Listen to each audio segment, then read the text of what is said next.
নবীজি বলেন ফাজরুহু আজরুল হাজ্জি ইলা ইয়াউমিল কিয়ামা, এক বর্ণনা এই হাজীকে আল্লাহ কিয়ামত পর্যন্ত হজের সওয়াব লিখতেই থাকবেন। হ্যাঁ, কিয়ামত পর্যন্ত হজের সওয়াব তাকে দিতেই থাকবে। কোনো হজে মানে হজটা লাভ আর লাভ, বাঁচেন তাও লাভ, মরেন তাও লাভ। হজ কাদের উপর ফরজ? সূরা আলে ইমরানের ৯৭ নম্বর আয়াতে আল্লাহ বলেন ওয়ালিল্লাহি আলান নাসি হিজ্জুল বাইতি মান ইসতাতা ইলাইহি সাবিলা, যে ব্যক্তি কাবা ঘরে যাইতে সক্ষম আল্লাহর জন্য ওই ব্যক্তির উপর হজ করা ফরজ, যার সামর্থ্য আছে সেখানে যেতে সক্ষম, তো তার জন্য আল্লাহকে খুশি করার জন্য হজ করা আবশ্যক হয়, ফরজ হয়ে যায়। এগুলো এক নম্বর কথা। দ্বিতীয় কথা, হজ যাদের উপর ফরজ হয় জীবনে একবার হজ করলেই ফরজিয়ত আদায় হয়ে যায়। এ ব্যাপারে আমরা দুটি হাদিস শুনি। প্রথম হাদিস মুসলিম শরীফের 3148 নম্বর হাদিসের বর্ণনা। আবু হুরায়রা রাদিয়াল্লাহু তাআলা আনহু থেকে বর্ণনা, তিনি বলেন খতবানা রাসূলুল্লাহ সাল্লাল্লাহু আলাইহি ওয়াসাল্লাম, রসুল আকরাম সাল্লাল্লাহু আলাইহি সাল্লাম খুতবা দিলেন। ফাকাল আইয়ুহান নাস কদ ফারাদাল্লাহু আলাইকুমুল হাজ্জা ফাহুজ্জু, রসুল আকরাম সাল্লাল্লাহু আলাইহি সাল্লাম বললেন, হে মানুষ, হে লোক সকল, আল্লাহ তোমাদের উপর হজ ফরজ করেছেন, তোমরা হজ করো। ফাকাল রাজুলুন আকুল্লা আমিন ইয়া রাসূলুল্লাহ, এক ব্যক্তি বললেন, হে আল্লাহ রসুল সাল্লাল্লাহু আলাইহি সাল্লাম, হজ কি প্রত্যেক বছর করা লাগবে? ফাসাকাতা, রসুল আকরাম সাল্লাল্লাহু আলাইহি সাল্লাম চুপ হয়ে গেলেন। হাত্তা ক্বালাহা সালাসান, প্রশ্নকারী এই প্রশ্নটা 3 বার নবীজিকে করলেন, হুজুর প্রত্যেক বছর হজ করা লাগবে, প্রত্যেক বছর হজ করা লাগবে, প্রত্যেক বছর হজ করা লাগবে, এমন 3 বার করলেন। রসুল আকরাম সাল্লাল্লাহু আলাইহি সাল্লাম চুপ থাকলেন। অবশেষে ফাকালা রাসূলুল্লাহ সাল্লাল্লাহু আলাইহি সাল্লাম, নবীজি অবশেষে বললেন, আল্লাহ কুলতু নাআম লা ওয়াজাবাত ওয়ালা মাসতাতাতুম, আমি যদি তোমার প্রশ্নের জবাবে হা বলে ফেলতাম তাহলে প্রত্যেক বছর হজ করা তোমাদের জন্য আবশ্যক হয়ে যেত, আর এটা তোমরা পারতে না।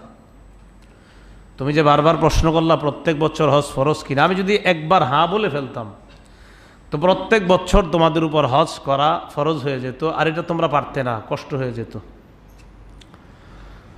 তো এই হাদিস থেকে বোঝা যায় হজ জীবনে একবারই ফরজ, একবার ফরজ হজ আদায় করলে তার উপর থেকে ফরজের যেই জিম্মাদারি এটা আদায় হয়ে যায়।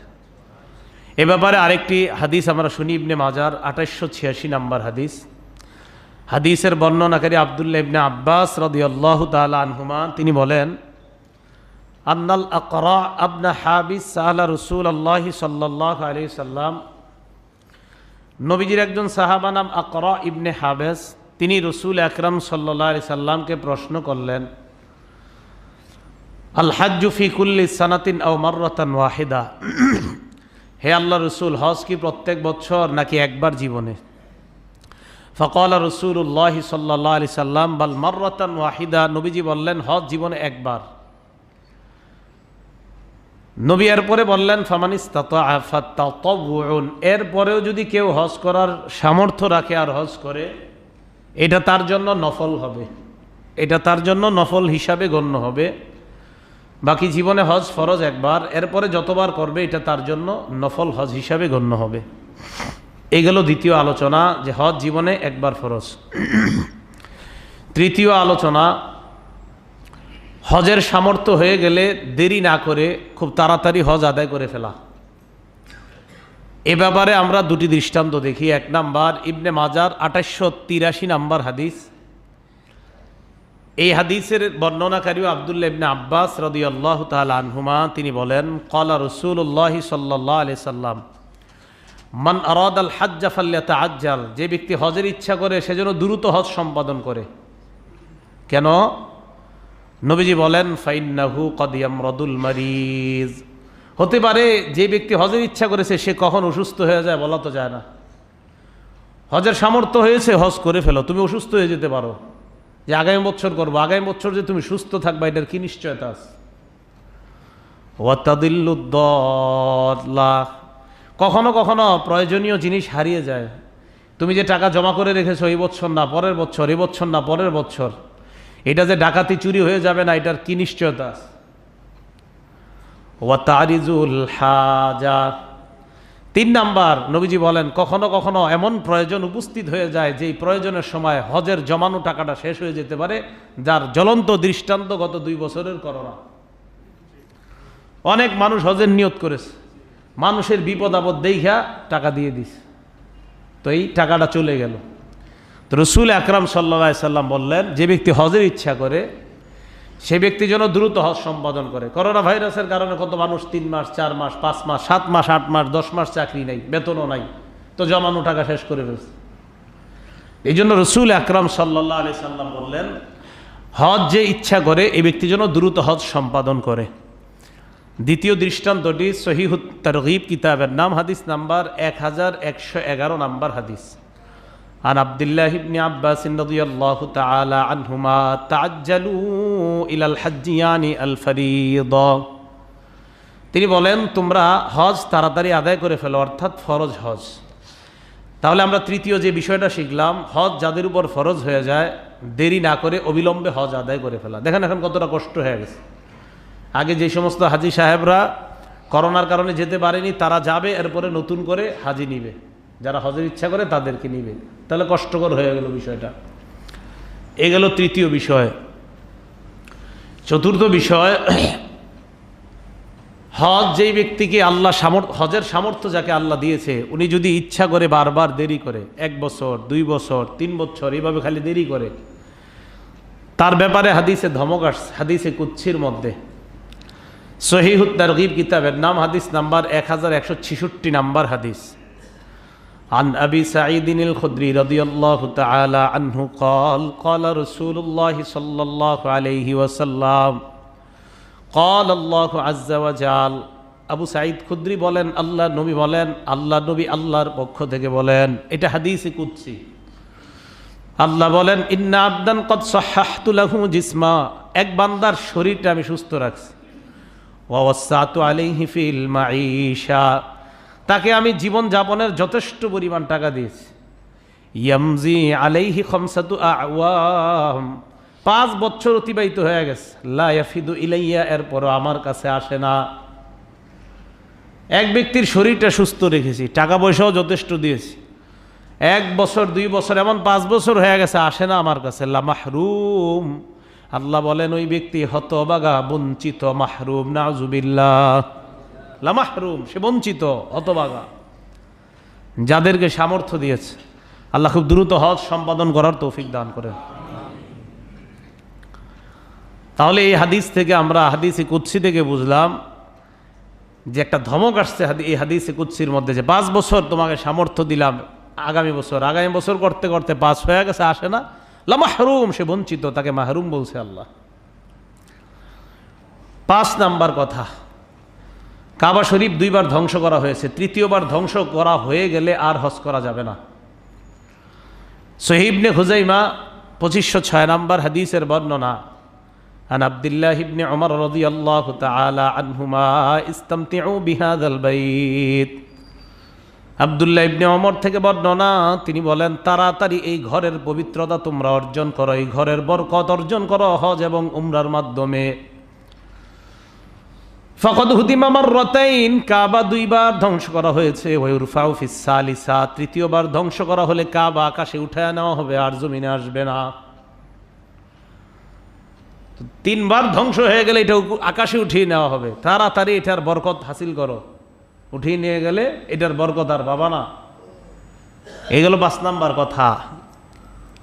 6 নাম্বার, হজ আদায় করার ক্ষেত্রে অনেকে আবার বিভিন্ন ছল ছাতুরি তালাশ করে, কয় হজ করতে ছবি উঠানো লাগে, আমি ছবি উঠাবো না, আমি এই যুগের শ্রেষ্ঠ পীর সাহেব, তাই ছবি উঠায় আমি হজে যাব না, এই জন্য আমি হজ করতেছি না।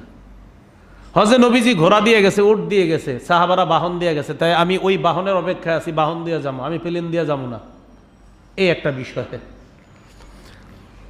এই ব্যাপারে আল মুস্তাদরাক আলা সাহিহাইন একটা হাদিসের কিতাব, এই কিতাবের 1664 নাম্বার হাদিসের বর্ণনা।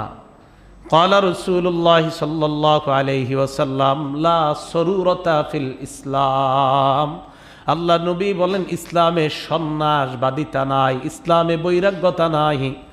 কোটি কোটি তোমার টাকা তুমি সালা গায়ে দিয়ে জঙ্গলে ঘুরো আর বলো আমি ছবি উঠাইনোর কারণে হজ করি না, প্লেনে যাইতে হয় তাই হজ করি না, কোটি কোটি টাকা, হ্যাঁ 5-7টা বাড়িও আছে, কিন্তু ইচ্ছা করে আপনার সালা গায়ে দিয়ে ঘুরে।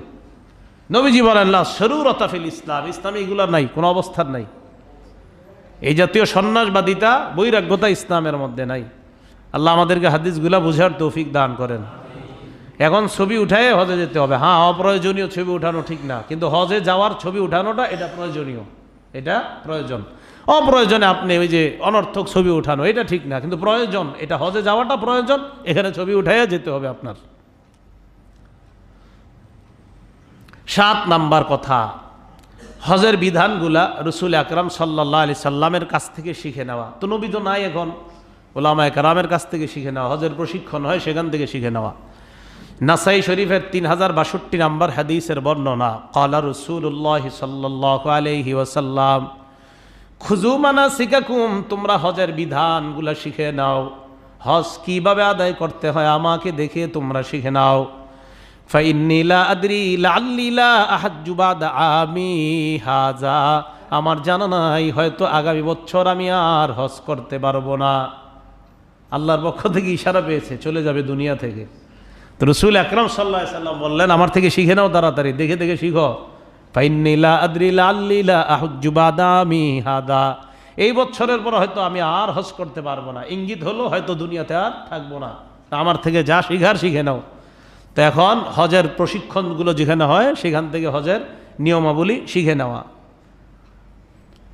8 নাম্বার, হজে 3টা কাজ কঠিনভাবে নিষিদ্ধ, অশ্লীল কথা, অশ্লীল কর্ম, ঝগড়া, এই 3টা কাজ কঠিনভাবে হজে নিষিদ্ধ।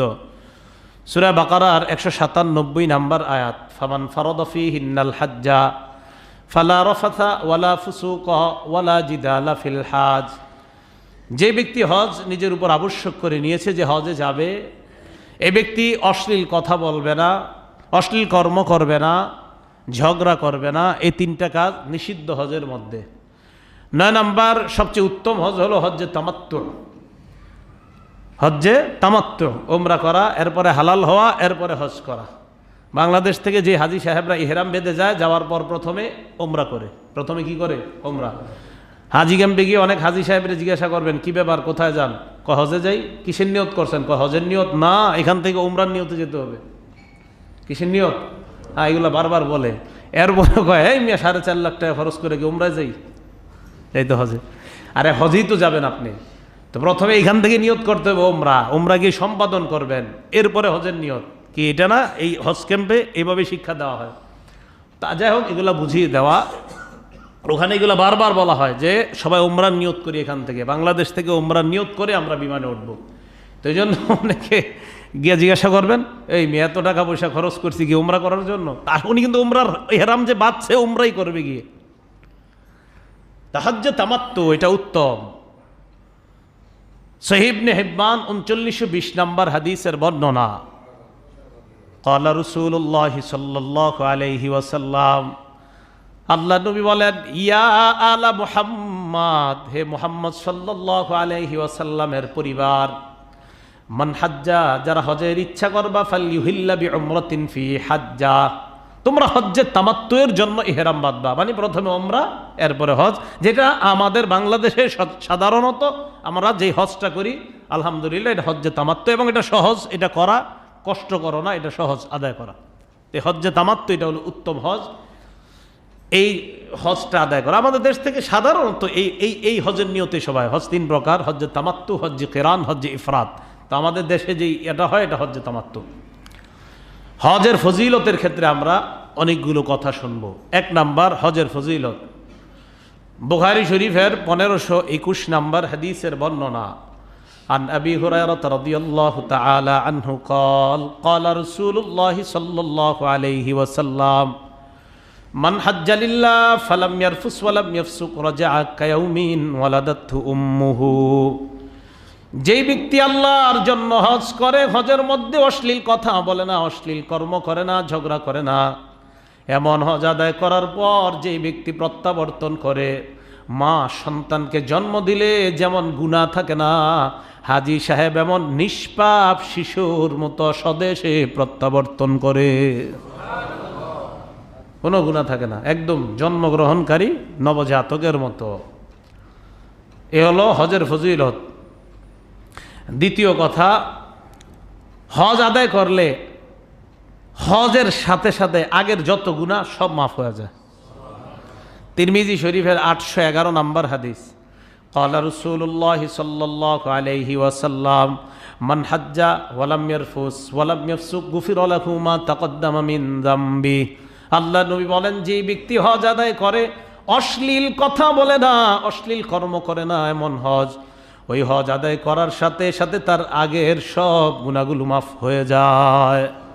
মুসলিম শরীফের 220 নম্বর হাদিসের বর্ণনা। আব্দুল্লাহ ইবনে আমরকে আল্লাহর নবী বলেন, ইয়া আমর। আমর ইবনুল আসকে আল্লাহ নবী বলেন, ইয়া হে আমর, আমা আলিমতা আন্নাল ইসলাম ইয়াহদিমু মা কানা ক্বাবলা। তুমি কি জানো না ইসলাম গ্রহণ করলে আগের সব অপরাধ মাফ। ওয়া আন্নাল হিজরাতা তাহদিমু মা কানা ক্বাবলাহা, হিজরত করলে আগের সব অপরাধ মাফ। ও আন্নাল হাজ্জা ইয়াহদিমু মা কানা ক্বাবলা, হজ আদায় করলে আগের সব গুনাহগুলা ধুয়ে মুছে সাফ হয়ে যায়। হজ করলে সব শেষ। তো এই জন্য আমরা এরকম হজের নিয়ত করব। এগুলো 1 নাম্বার হজের ফজিলত। এই ব্যাপারে আমরা 2টা কথা শুনলাম। প্রথমে হজের ফজিলত শুনলাম, যে হজ করলে নবজাতক শিশুর মতো হয়ে যায়। আরেকটা শুনলাম, হজ করলে আগের সব গুনাহ মাফ। দ্বিতীয় কথা, হজ্জে মাবরুরের ফজিলত। হজ্জে মাবরুর মানে কবুল হজের ফজিলত। কোন হজ? কবুল হজ। হালাল টাকায় হজ করতে হবে। কি টাকায়? হালাল টাকায়, তাহলে হজ্জে মাবরুর হবে। বুখারী শরীফের 26 নম্বর হাদিসের বর্ণনা, সুইলা রাসূলুল্লাহ সাল্লাল্লাহু আলাইহি ওয়াসাল্লাম আইয়ুল আমালি আফজাল। নবীকে প্রশ্ন করা হলো, ইয়া রাসূলুল্লাহ, কোন আমল সবচাইতে শ্রেষ্ঠ? নবী জবাব দিলেন, 1 নাম্বার ঈমানুন বিল্লাহি ওয়া রাসূলি, আল্লাহর প্রতি বিশ্বাস স্থাপন করা, নবীজির প্রতি বিশ্বাস স্থাপন করা, এটা হলো সবচাইতে শ্রেষ্ঠ আমল। সুম্মা কিলাম, এরপর প্রশ্ন করা হলো, সুম্মা মাজা, হুজুর এরপর শ্রেষ্ঠ আমল কোনটা? নবীজি জবাব দিলেন, আল জিহাদু ফি সাবিলিল্লাহ, আল্লাহর রাস্তায় জিহাদ করা। কিলা সুম্মা মাজা, আবার প্রশ্ন করা হলো, হুজুর এরপর সবচাইতে শ্রেষ্ঠ আমল কোনটা? নবী জবাব দিলেন, হাজ্জুন মাবরুর, কবুল হজ যদি কেউ আদায় করতে পারে, এই আমলটা হলো আল্লাহর কাছে শ্রেষ্ঠ আমল। কবুল হজ, বলেন তো শব্দটা কি? কবুল হজ। এটা আরবিটা মনে রাখেন, বলেন হজ্জে মাবরুর, বলেন তো সবাই, এই শব্দটা মনে রাখবেন, হজ্জে মাবরুর। এজন্য আল্লাহর কাছে যারা হজের দোয়া করবেন, বলবেন, আল্লাহ হজ্জে মাবরুর আদায় করার তৌফিক আমারে দেন, হজ্জে মাবরুর আদায় করার তৌফিক আমার, এই দোয়া করবেন। কারণ আপনি তো সুদি টাকায় অনেক সময় হজে যাবেন, এই জাতীয় দোয়া করেন না, তাই দোয়া করবেন হজ্জে মাবরুর, তাহলে আল্লাহ হালাল টাকার ব্যবস্থা করবে। হজে মাবরুরের আরেকটা ফজিলত শুনি, বুখারী শরীফের 1773 নম্বর হাদিস, ক্বালা রাসূলুল্লাহ সাল্লাল্লাহু আলাইহি ওয়াসাল্লাম, আল হাজ্জুল মাবরুর লাইসা লাহু জাযাউন ইল্লাল জান্নাহ। কোন বান্দা বান্দি যদি হজ্জে মাবরুর আদায় করতে পারে, কবুল হজ আদায় করতে পারে, নবী বলেন তার প্রতিদান একমাত্র আল্লাহর জান্নাত। তার অন্য কোনো প্রতিদান নাই। কি প্রতিদান? জান্নাত। তার প্রতিদানটাই জান্নাত। সুবহানাল্লাহ। হজ্জে মাবরুর, এটাকে শ্রেষ্ঠ জিহাদ বলা হয়েছে। সুবহানাল্লাহ। এটাকে কি বলা হয়েছে? শ্রেষ্ঠ জিহাদ। এই বুখারীর বর্ণনা 1520 নম্বর হাদিস। আন আয়েশা সিদ্দিকা রাদিয়াল্লাহু তাআলা আনহা, আম্মা জান আয়েশা সিদ্দিকার বর্ণনা, নবী কি বললেন, ইয়া রাসূলুল্লাহ, নারল জিহাদ আফজালাল আমাল, হুজুর আমরা মনে করি জিহাদ হলো সবচাইতে শ্রেষ্ঠ আমল। আফালা নুজাহিদু, আমরা মহিলারা কি জিহাদ করতে পারবো না? ইয়া রাসূলুল্লাহ, জিহাদ অনেক শ্রেষ্ঠ একটা আমল, আমরা মহিলারা কি জিহাদ করব না? নবীজি জবাব দিলেন, লা, না তোমরা জিহাদ করবা না, ওয়ালাকিন্না আফজালাল জিহাদ হজ্জুন মাবরুর, তোমাদের জন্য শ্রেষ্ঠ জিহাদ হলো কবুল হজ আদায় করা। তোমরা তো হজ্জে মাবরুর আদায় করতে পারো, এটাই শ্রেষ্ঠ জিহাদ, এটাই শ্রেষ্ঠ জিহাদ। এক হাদিসে বলা হয়েছে হজ্জে মাবরুর এত ফজিলতপূর্ণ যে ক্ষেত্র বিশেষ অন্যান্য আমলের চেয়ে হজ্জে মাবরুরের শ্রেষ্ঠত্ব আর মর্যাদা এমন, দুনিয়ার পূর্ব পশ্চিমের দূরত্ব যেমন, অন্য আমলের চাইতে হজ্জে মাবরুরের শ্রেষ্ঠত্ব তেমন। দলিল সহিহুল জামি', একটা হাদিসের কিতাব, 1092 নম্বর হাদিস। ক্বালা রাসূলুল্লাহ সাল্লাল্লাহু আলাইহি ওয়াসাল্লাম, আল্লাহ নবী বলেন, আফজলুল আমাল, সবচাইতে শ্রেষ্ঠ আমল হলো আল ঈমানু বিল্লাহি ওয়া রাসূলি, সবচাইতে শ্রেষ্ঠ আমল হলো আল্লাহর প্রতি ঈমান আনা, নবীর প্রতি ঈমান আনা। 2 নাম্বার আল জিহাদু ফি সাবিলিল্লাহ, আল্লাহর রাস্তায় জিহাদ করা। 3 নাম্বার নবী বলেন হাজ্জাতুন মাবরুর, আরেক বর্ণনায় হাজ্জাতুন বাররা। 3 নাম্বার শ্রেষ্ঠ আমল হলো হজ্জে মাবরুর, মানে কবুল হজ। নবী বলেন এই হজ্জে মাবরুর আর ফজিলত এমন, তাফদুলু সাইরুল আমাল কামা বাইনা মাতলি'ইশ শামসি ইলা মাগরিবিহা, সূর্যের উদয়স্থল এবং অস্তস্থলের মাঝে যেমন পার্থক্য ক্ষেত্র বিশেষ, হজ্জে মাবরুর আর শ্রেষ্ঠত্ব অন্যান্য আমলের চাইতে আল্লাহর কাছে তেমন মর্যাদাপূর্ণ হয়ে যায়। সূর্যের উদয়স্থল অস্তস্থল, উদয়স্থল পূর্ব, অস্তস্থল পশ্চিম, এটার দূরত্ব যেমন আল্লাহর কাছে হজ্জে মাবরুরের শ্রেষ্ঠত্ব এমন হয়ে যায়। তো আল্লাহ আমাদেরকে হজ্জে মাবরুর যেন আমরা আদায় করতে পারি, আল্লাহ তৌফিক দান করেন। যে এই জন্য বেশি বেশি দোয়া করা। এগুলো হজের ফজিলতের ক্ষেত্রে 2টি কথা, প্রথমে হজের ফজিলত, পরে জানলাম হজ্জে মাবরুরের ফজিলত।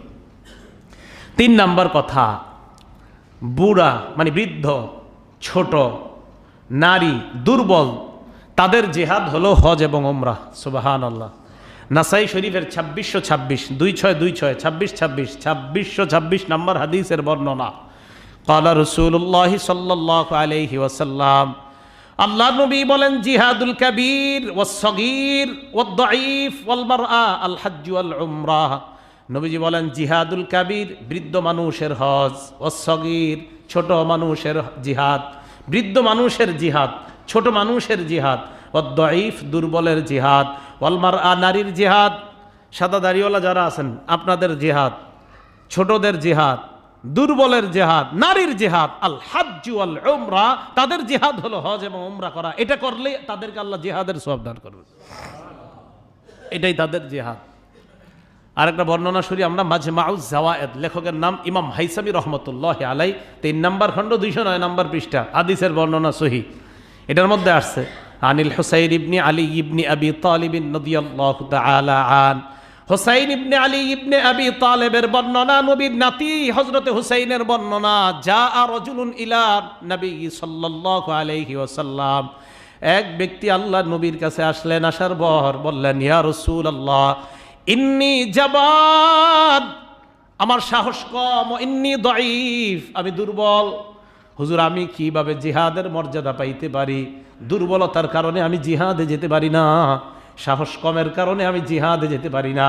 আসলে লোকটা দুর্বল, অনেক দুর্বল, তো দুর্বলের কারণে, তো দুর্বল যেহেতু এই জন্য সাহস একটু কম। হুজুর আমি তো জিহাদে যেতে পারি না, এত দুর্বল মানুষ, কিন্তু আমি জিহাদের মর্যাদা চাই, এটা কিভাবে সম্ভব? নবীজি বললেন, হালুম্মা ইলা জিহাদিন লা শাওকাতা ফি, টেনশনের কিছু নাই, আসো এমন এক জিহাদের সংবাদ তোমাকে দেই যে জিহাদের মধ্যে অস্ত্র শস্ত্রের প্রয়োজন নাই, যে জিহাদে অস্ত্রের প্রয়োজন নাই। তুমি তো দুর্বল মানুষ। হুজুর এটা আবার কি? নবীজি বললেন, আল হজ, তুমি হজ করো, এই হজ করলে আল্লাহ তোমাকে জিহাদের সওয়াব দিয়ে দিবেন। এই জন্য দেখবেন অনেক হাজী সাহেবদেরকে হুইল চেয়ারে নিয়ে যাচ্ছে, তো এই যে মাশাআল্লাহ ওনারা কিন্তু জিহাদের সওয়াব পায়। এই যে হুইল চেয়ারে অসুস্থ হয়ে গেছে, মাজুর হয়ে, তো এই যুগে আপনারা যারা বৃদ্ধ হয়ে গেছেন অথবা মাজুর, যদি পারেন আর কি একটা হজ করে ফেলেন, হজেরও সওয়াব পেয়ে গেলেন, জিহাদেরও সওয়াব পেয়ে গেলেন। তো এটা হলো নারী পুরুষ, আপনার নারী, বৃদ্ধ, দুর্বল, ছোট যারা, তাদের জন্য এই কথা। এগুলো 3 নাম্বার কথা। 4 নাম্বার কথা, হাজী সাহেব হজ করতে বের হওয়ার পরেই আল্লাহর নিয়ন্ত্রণে চলে যায়, আল্লাহর জিম্মায় চলে যায়। হাজী সাহেব আল্লাহর জিম্মায়। তাখরিজুল মুসনাদ কিতাবের নাম, 12 নম্বর খণ্ড, 379 নম্বর পৃষ্ঠা। ক্বালা রাসূলুল্লাহ সাল্লাল্লাহু আলাইহি ওয়াসাল্লাম, আল্লাহ নবী বলেন, সালাসাতুন ফি জিমানিল্লাহি আযজা ওয়া জাল, 3 ব্যক্তি আল্লাহর নিয়ন্ত্রণে চলে যায়, 3 ব্যক্তি আল্লাহর জিম্মায় থাকে। 1 নাম্বার আপনারা, সুবহানাল্লাহ, আপনারা এই যে এখন যারা এই মসজিদে আছেন আপনারা, সুবহানাল্লাহ, হ্যাঁ আপনারা এক নাম্বার রাজুলুন খারাজা মিন বাইতিহি ইলা মাসজিদিম মিন মাসাজিদিল্লাহ। এক নাম্বার ওই ব্যক্তি, যেই ব্যক্তি ঘর থেকে আল্লাহর কোনো মসজিদের দিকে যায় সালাত আদায় করার জন্য, ওই ব্যক্তি আল্লাহর জিম্মায় চলে যায়। এই জন্য মুসল্লিদেরকে কষ্ট দিয়েন না, সব মুসল্লি আল্লাহর জিম্মায় আছে, আল্লাহ কিন্তু ধরবে কিয়ামতের মাঠে। হ্যাঁ, আমার নিয়ন্ত্রণ একটা বান্দা ছিল, তুমি তারা কষ্ট দিলা, তাহলে আল্লাহর জিম্মায় আপনারা আছেন। এগুলো এক। দুই নাম্বার ওয়ারাজুলুন খারাজা গাজিয়ান ফি সাবিলিল্লাহ, যেই ব্যক্তি জিহাদের উদ্দেশ্যে বের হয় ওই ব্যক্তি আল্লাহর জিম্মায় চলে যায়। তিন নাম্বার ওয়ারাজুলুন খারাজা হাজ্জান, যেই ব্যক্তি হজ উমরার উদ্দেশ্যে বের হয় ওই ব্যক্তি আল্লাহর জিম্মায় চলে যায়। তাই হজে গিয়ে মারা গেলে সাথে সাথে তার ঠিকানা জান্নাত। হ্যাঁ, আল্লাহর জিম্মায় আছে তো মারা গেলে জান্নাত হয়ে যায়। তো চার নাম্বার হাজী সাহেব আল্লাহর জিম্মায় চলে যায়। এগুলো আজকে চতুর্থ আলোচনা হজের ফজিলতের ক্ষেত্রে। হজের ফজিলতের ক্ষেত্রে পঞ্চম আলোচনা, হাজী সাহেব আল্লাহর প্রতিনিধি হয়ে যায়। হাজী সাহেব যখনই হজে রওনা করলেন তখন উনি আল্লাহর প্রতিনিধি হয়ে যায়। সুবহানাল্লাহ। ইবনে মাজা কিতাবের নাম, হাদিস নাম্বার 2893 নাম্বার হাদিস, 2893 নাম্বার হাদিস। ক্বালা রাসূলুল্লাহ সাল্লাল্লাহু আলাইহি ওয়াসাল্লাম, নবীজি বলেন তিন ব্যক্তি আল্লাহর প্রতিনিধি। এক নাম্বার আল গাজী ফি সাবিলিল্লাহ, আল্লাহর রাস্তার মুজাহিদ। দুই নাম্বার আল হাজ, তিন নাম্বার আল মুতামির। এক নাম্বার আল্লাহর রাস্তার মুজাহিদ, দুই নাম্বার হাজী সাহেব, তিন নাম্বার উমরা আদায়কারী।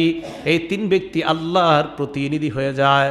নবীজি বলেন দাআহুম ফাআজাবু, আল্লাহ তাদেরকে ডাক দিছে, তারা আল্লাহর ডাকে সাড়া দিছে। সুবহানাল্লাহ।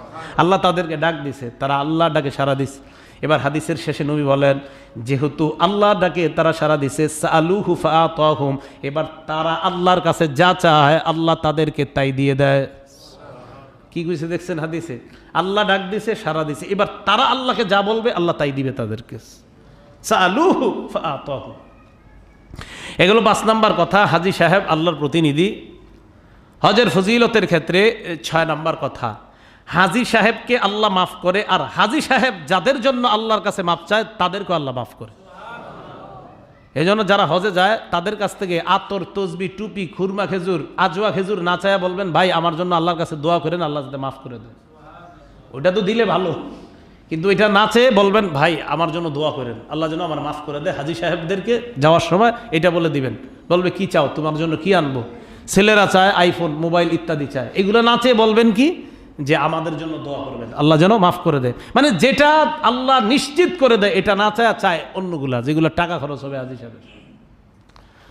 তো এই জন্য আসলে আমাদের আসলে কোনটা চাওয়া উচিত, যে আল্লাহ আমাদেরকে মাফ করে দিবেন। এটা কত বড় ফজিলতের কথা ভাই, ঠিক না? এটা অনেক ফজিলতের কথা।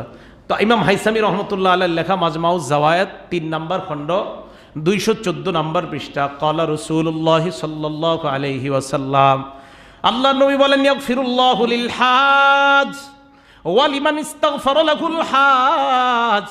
নবীজি বলেন আল্লাহ হাজী সাহেবকে মাফ করে, আর হাজী সাহেব যাদের জন্য ক্ষমা চায় তাদেরকেও আল্লাহ মাফ করে দেয়। হাজী সাহেবকে আল্লাহ মাফ করে, হাজী যাদের জন্য ক্ষমা চায় তাদেরকে আল্লাহ মাফ করে। আর একটা বর্ণনা শোনেন, আস-সিলসিলাতুস সহিহা কিতাবের নাম 4 নাম্বার খণ্ড 434 নাম্বার পৃষ্ঠা। নবীজি বলেন ইনিস্তাগফারুহু গফারা লাহুম, হাজী সাহেবরা ক্ষমা চাওয়ার সাথে সাথে আল্লাহ মাফ করে দেয়। ক্ষমা চাওয়ার সাথে সাথে আল্লাহ মাফ করে দেয়। তাহলে বলেন যারা হজে যাবে তাদের কাছে আমরা কি বলবো? আল্লাহর কাছে যেন আমাদের জন্য ক্ষমা চায়, এই দোয়াটা আমরা তাদের কাছে চাইবো। এগুলো 6 নাম্বার হজের ফজিলতের ক্ষেত্রে আলোচনা। হজের ফজিলতের ক্ষেত্রে 7 নাম্বার আলোচনা, হজ এবং উমরা দারিদ্রতা দূর করে। সুবহানাল্লাহ। কষ্ট করে কোনো মতে আপনি টাকা জমায় হজে গেলেন। তিরমিজি শরীফের 810 নাম্বার হাদিসের বর্ণনা, ক্বালা রাসূলুল্লাহ সাল্লাল্লাহু আলাইহি ওয়াসাল্লাম তাবিউ বাইনাল হজ্জি ওয়াল উমরা, আল্লাহ নবী বলেন মানুষ দেখে হজে গেলে তো আমার 4 লাখ, 4.5 লাখ, 5 লাখ টাকা খরচ হয়। আল্লাহ নবী কয় তাবিউ বাইনাল হজ্জি ওয়াল উমরা, হজ উমরা তোমরা আদায় করো। ফাইন্নাহুমা ইয়ানফিয়ানিল ফাকর ওয়াজ যুনুবা, ফাইন্নাহুমা ইয়ানফিয়ানিল ফাকর ওয়াজ যুনুবা। আল্লাহর নবী কয় হজ উমরা দারিদ্রতা দূর করে, গুনাহ দূর করে। কামা ইয়ানফিল কিরু খাবাসাল হাদিদি ওয়াজ যাহাবি ওয়াল ফিদ্দা, হাপরের মধ্যে যেমনি ভাবে স্বর্ণ রূপাকে পবিত্র করা হয়, সংশোধন করা হয়, স্বর্ণ রূপা আর কিছু জিনিস সেখান থেকে চলে গিয়ে খাঁটি সোনা রূপা তৈরি করা হয়। হ্যাঁ, কিছু তো চলে যায়, ওই যে যেভাবে বানায় ইত্যাদি। তো আপনার স্বর্ণকারের দোকানে গেলে নবীজি বলেন যেইভাবে এটাকে পরিশোধন করা হয়, তোমরা হজ উমরা আদায় করলে তোমাদের দারিদ্রতা আর গুনাহগুলা এইভাবে ধুয়ে মুছে আল্লাহ সাফ করে দেয়। স্বর্ণকেও পরিশোধন করে, রূপাকেও করে, তোমাদের গুনাহগুলা পরিশুদ্ধ করে দেয় আল্লাহ তাআলা, আর তোমাদের দারিদ্রতা আল্লাহ দূর করে দেয়। এটা কোরআনেও কিন্তু আল্লাহ বলছে মানাফে বলছে, মানাফে, যে মানাফি, হজে যাওয়া মানে মানাফি উপস্থিত। মানাফি মানে আল্লাহর পক্ষ থেকে যত ধরনের উপকার আছে সব উপকার আল্লাহ তাকে দান করেন, তাহলে দারিদ্রতা দূর হয়। এই হজের ফজিলতের ক্ষেত্রে আমরা সপ্তম আলোচনা শুনলাম। হজের ফজিলতের ক্ষেত্রে 8 নম্বর আলোচনা, হজ আদায় করতে গেলে পাসপোর্ট, ভিসা, করোনার পরীক্ষা, ইদানিং কতগুলো কষ্ট করতে হয় না, অনেকগুলো জায়গায় যাইতে হয়। প্রত্যেকটা কষ্টে একটু মনে কষ্টে নেবেন না, খালি আল্লাহর কাছ থেকে একটু ধৈর্য ধারণ করে একটু অপেক্ষা করেন আর সওয়াব চাইবেন। একদম যত জায়গায় যেতে হচ্ছে আপনার হজের কারণে। সহিহুত তারগীব 1116 নম্বর হাদিস, আম্মা জান আয়েশা সিদ্দিকা রাদিয়াল্লাহু তাআলা আনহাকে আল্লাহ নবী বলেন, আয়েশা ইন্না লাকি মিনাল আজরি আলা কদরি নাফাকাতিকি আলা কদরি নাসাবিকি ওয়া নাফাকাতিক। আয়েশা, হজ আদায় করতে তোমার যত কষ্ট হয়, যত টাকা খরচ হয়, এর প্রতিটা টাকা, প্রতিটা কষ্টের বিনিময়ে আল্লাহ তোমাকে দিয়ে দিবেন। যতটা কষ্ট তোমার, আপনি সিরিয়ালে দাঁড়াইছেন, সব কষ্টের বিনিময়ে আল্লাহ আপনাকে দান করবেন। তারগিব আত-তারগিব আত-তারহিব একটা কিতাব আছে, 2 নম্বর খণ্ড 175 নম্বর পৃষ্ঠা একটা বর্ণনা আছে, আন-নাফাকাতু ফিল হাজ্জি কান-নাফাকাতি ফি সাবিলিল্লাহ। জিহাদের ময়দানে খরচ করলে যেই সওয়াব, হজে খরচ করলে অবিকল সেই সওয়াব আল্লাহ দান করেন। তাহলে হজে খরচ করলে জিহাদের ময়দানের সওয়াব পাওয়া যায়, আবার কষ্ট এবং আপনার খরচ করার প্রতিদান আল্লাহর কাছে পাওয়া যায়। এগুলো 8 নম্বর আলোচনা। 9 নম্বর, হজে গিয়ে যদি মারা যায় কেউ, মারা যায় কিনা? হ্যাঁ, এই যে গত শুক্রবারে বললাম আমার ওই মসজিদের সভাপতি সাহেব তাফসির করি যেখানে মারা গেছে উনি, তো হজে গিয়ে যদি কেউ মারা যায়, এক্ষেত্রে আমরা 2টা বর্ণনা শুনি। 1 নম্বর, বুখারী শরীফের 1266 নম্বর হাদিস, আব্দুল্লাহ ইবনে আব্বাস রাদিয়াল্লাহু তাআলা আনহুমার বর্ণনা, বাইনামা রাজুলুন ওয়াকিফুন মা রাসূলিল্লাহি সাল্লাল্লাহু আলাইহি ওয়াসাল্লাম বিআরাফা। এক ব্যক্তি আল্লাহ নবীর পাশেই, নবীর সাথে আরাফার ময়দানে অবস্থান করতেছে। ইজওয়াকা মিন রাহিলাতিহি, হঠাৎ ওই লোকটা তার বাহন থেকে মাটিতে পড়ে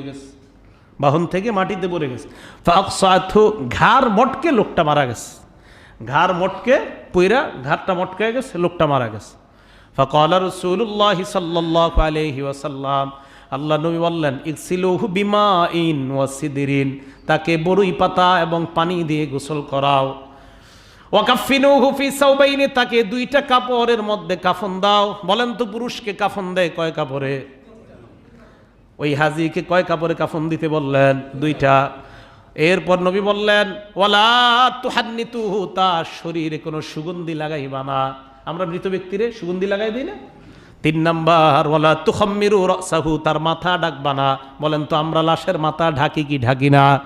আল্লাহ নবী বললেন, 1 নাম্বার তাকে 2টা কাপড়ে কাফন দাও, 2 নাম্বার সুগন্ধি লাগাইবা না, 3 নাম্বার তার মাথাটা ঢাকবা না। নবীজি বলেন, ফাইন্নাল্লাহা ইয়াবাসুহু ইয়াউমাল কিয়ামাতি মুলাব্বিয়া, যে অবস্থায় মারা গেছে, হাজী সাহেব মারা গেছে 2 কাপড়ে, হাজী সাহেব মারা গেছে 2 কাপড়ে, আল্লাহ কিয়ামতের ময়দানে লাব্বাইক বলা অবস্থায় তাকে কিয়ামতের ময়দানে উপস্থিত করবেন। হ্যাঁ, লাব্বাইক বলা অবস্থায় উপস্থিত করবেন। এটা উত্তম মৃত্যু, ভালো মৃত্যু। হ্যাঁ, যদি নসিবে পেয়ে যান, যদি আমরা পেয়ে যাই তো হয়ে গেল। তাহলে হাজী সাহেবকে এইভাবে লাব্বাইক আল্লাহুম্মা লাব্বাইক বলা অবস্থায় কিয়ামতের মাঠে আল্লাহ উঠাবেন। একটা কিতাব আছে নাম বাইহাকি, শুআবুল ঈমান, হাদিস নাম্বার 4100 নম্বর হাদিস, 4100 নম্বর হাদিস। এই হাদিসের বর্ণনা, ক্বালা রাসূলুল্লাহি সাল্লাল্লাহু আলাইহি ওয়াসাল্লাম, আল্লাহ নবী বলেন, মান খারাজা হাজ্জান আও গাজিয়ান আও মুতামিরান, মান খারাজা গাজিয়ান আও হাজ্জান আও মুতামিরান, যেই ব্যক্তি হজে রওনা করলো, উমরায় রওনা করলো, অথবা জিহাদের ময়দানে রওনা করলো, ফামাতা ফি তরিকিহি, রাস্তায় মারা গেছে, হজে যাইতে পারে নাই, রাস্তায় মারা গেছে, মক্কায় পৌঁছছে, এখনো হজ করতে পারে নাই, মারা গেছে। বাংলাদেশ থেকে রওনা হয়েছে, হজের নিয়তে ঘর থেকে বের হয়ে আপনার হজ ক্যাম্পে গিয়ে মারা গেছে, প্লেনে মারা গেছে, নেমে মারা গেছে, রাস্তায় মারা গেছে। নবীজি বলেন, ফাজরুহু আজরুল হাজ্জি ইলা ইয়াউমিল কিয়ামা, এক বর্ণনা, এই হাজীকে আল্লাহ কিয়ামত পর্যন্ত হজের সওয়াব লিখতেই থাকবেন। হ্যাঁ, কিয়ামত পর্যন্ত হজের সওয়াব তাকে দিতেই থাকবেন। উমরা করতে গিয়ে মারা গেলে উমরার সওয়াব দিতেই থাকবেন, জিহাদে মারা গেলে জিহাদের সওয়াব দিতেই থাকবেন। তাহলে হজে রওনা করে মারা গেলে লাভ না লস? লাভ। কোনো হজে মানে হজটা লাভ আর লাভ, বাঁচেন তাও লাভ, মরেন তাও লাভ। ওখান থেকে বেঁচে আসবেন তো নবজাতক শিশুর মতো আসবেন, মারা যাবেন জান্নাত, লস নাই। যেই দিকে যাবেন শুধু লাভ আর লাভ, শুধু হালাল টাকায় যাবেন। এই হলো হজের ক্ষেত্রে আপনার যদি কেউ মারা যায় তাহলে তার কোনো লস নাই, লাভ আছে। এগুলো 9 নম্বর কথা। 10 নম্বর, হজের একটা গুরুত্বপূর্ণ আমল, সেটা হলো তালবিয়া পাঠ করা। বলেন তো কি পাঠ করা? লাব্বাইক আল্লাহুম্মা লাব্বাইক লা শারীকা লাকা লাব্বাইক ইন্নাল হামদা ওয়ান নি'মাতা লাকা ওয়াল মুলক লা শারীকা লাকা লাব্বাইক। এই তালবিয়া পাঠ করা, এ ব্যাপারে আমরা দুটি বর্ণনা শুনি। তিরমিজি শরীফের 827 নম্বর হাদিস, এই হাদিসের মধ্যে আসছে ক্বালা রাসূলুল্লাহ সাল্লাল্লাহু আলাইহি ওয়াসাল্লাম,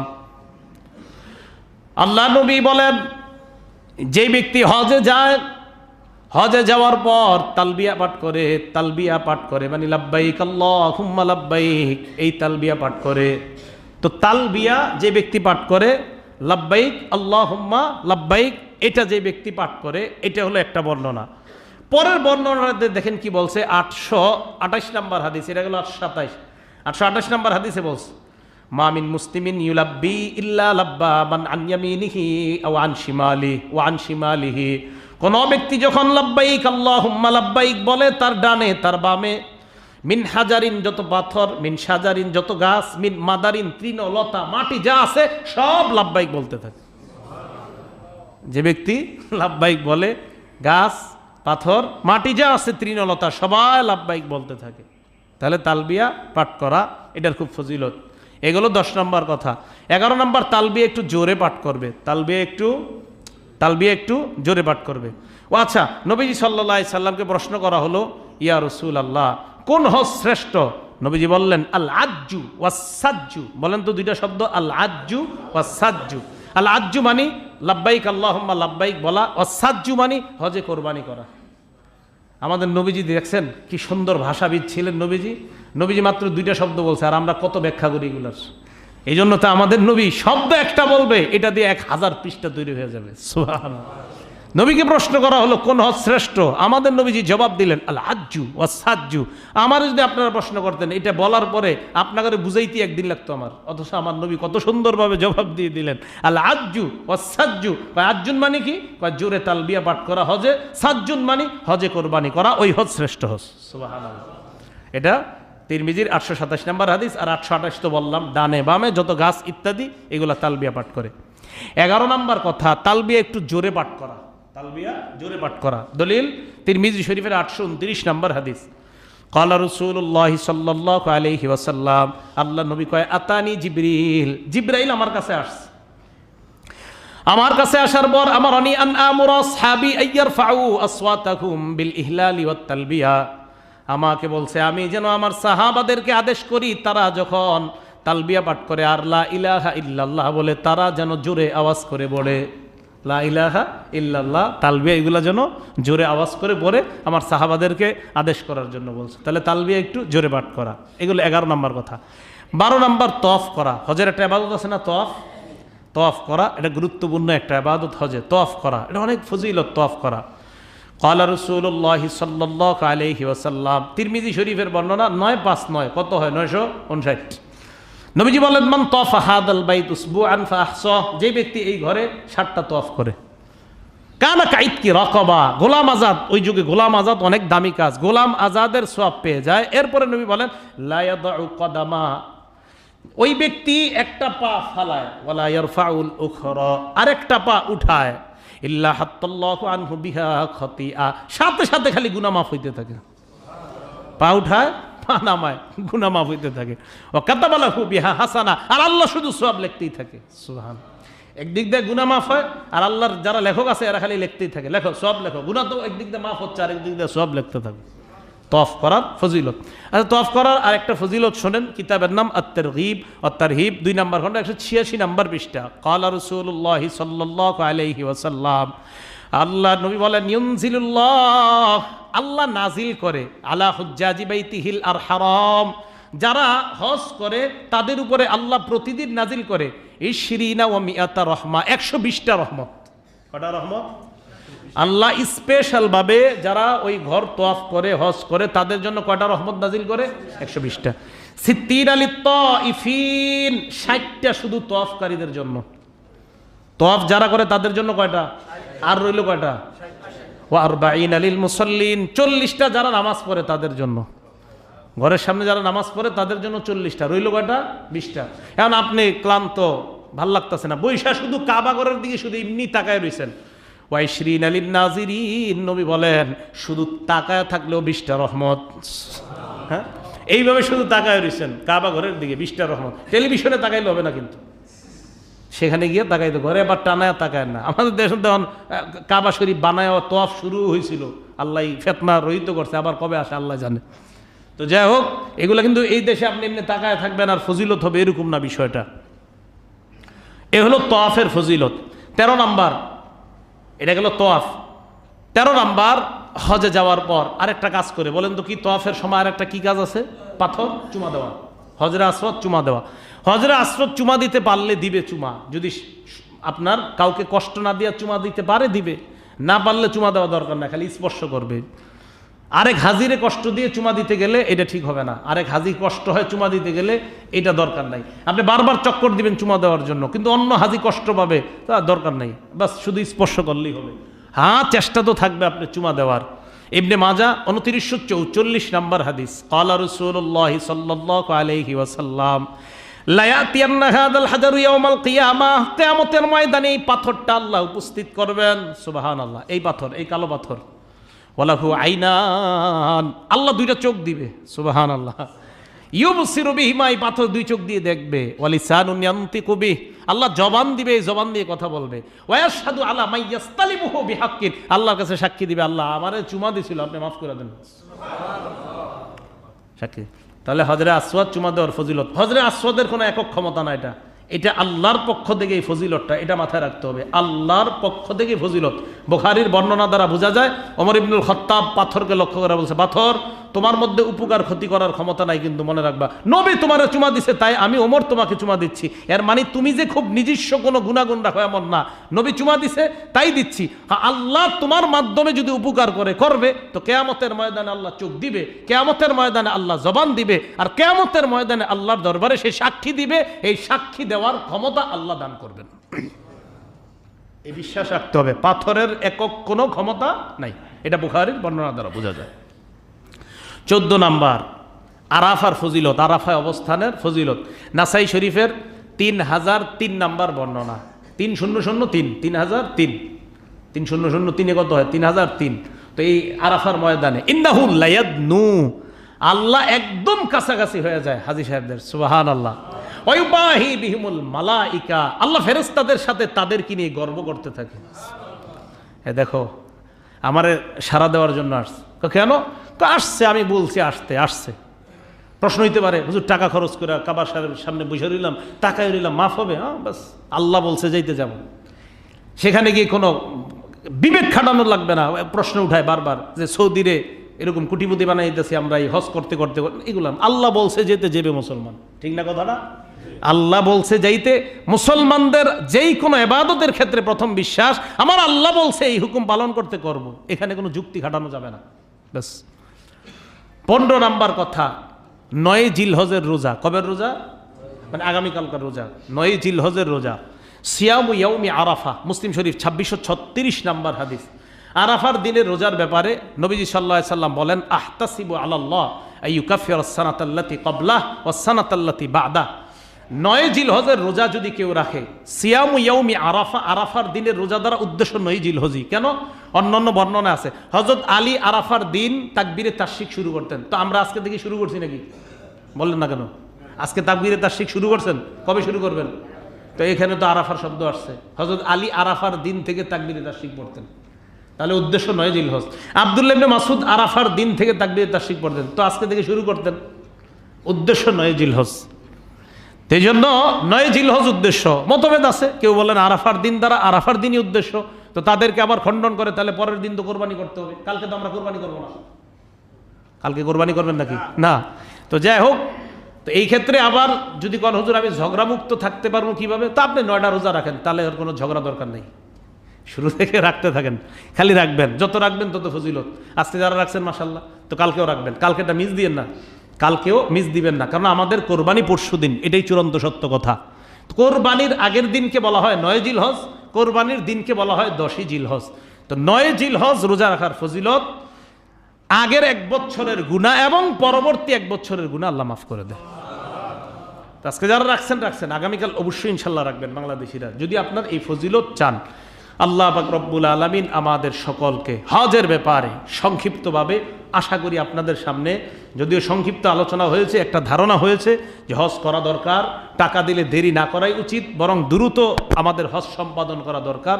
আল্লাহ পাক রব্বুল আলামিন আমাদের সকলকে ঝগড়া মুক্ত থেকে, আরাফার দিনের রোজা, এই জাতীয় ঝগড়া আমরা সাধারণ যারা তারা করব না, এই দায়িত্বটা আলেমদের উপর ছেড়ে দেন, এটা আপনারা করেন না। তো এই জন্য আপনাদেরকে বললাম 9 জিলহজের সিয়াম, এটার পক্ষেও প্রচুর দলিল। কিভাবে? হযরত আলী আরাফার দিন থেকে তাকবীরে তাশরিক শুরু করতেন, আব্দুল্লাহ ইবনে মাসউদ আরাফার দিন থেকে তাকবীরে তাশরিক শুরু করতেন, অসংখ্য তাবিঈর ব্যাপারে আসছে আরাফার দিন থেকে তাকবীর শুরু করতেন, ইবনে তাইমিয়ারও বর্ণনা আছে আরাফার দিন থেকে তাকবীর শুরু করতেন। তো আরাফার দিন থেকে তাকবীর মানে 9 জিলহজের তাকবীর, এটা তো সবাই একমত যে তাকবীর হবে 9 জিলহজ ফজর থেকে, এটা কিন্তু সবাই একমত। অথচ সবার বর্ণনা আসছে ইয়াউমু আরাফা, আরাফার দিন, আরাফার দিন, আরাফার দিন। তো তাকবীরের ক্ষেত্রে আরাফার দিন হয়ে যায় যে 9 জিলহজ, আর রোজার ক্ষেত্রে এটা কেন 8ই জিলহজ হবে ভাই?